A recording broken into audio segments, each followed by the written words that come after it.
Hi guys, welcome to How to Solution. In this video I'm going to show you how to delete Instagram account permanently. So basically you can't do it from the Instagram mobile application. You have to use the Chrome browser or any other browser.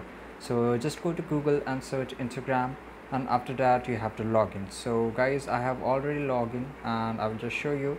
Okay, and after that login you will see this kind of interface in the Google Chrome, and after that you have to go to your ID. Okay, and just click over that, and on the left top side you will see a setting icon, so just click on that and just scroll down, and you have to click on help.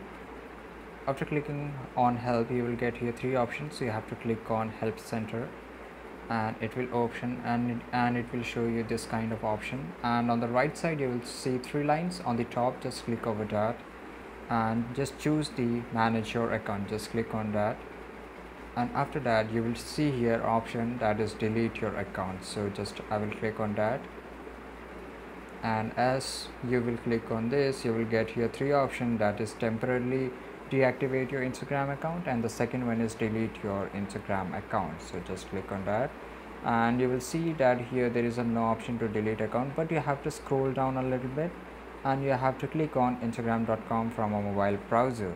So basically here you will get an option to delete your account, and you have to click on that, and it will redirect to your new page, and here it will ask you why do you want to delete your account, and you have to just select any of the options that you want. So I will just click on, just there is too many ads, and after that you have to re-enter your ID password, and here on the last you will see there is option to delete account. So basically after clicking on this account you will able to delete your account. So I hope guys you found this video really helpful, and if you did, don't forget to subscribe our channel. See you in the next video. Till that time, take care. Goodbye.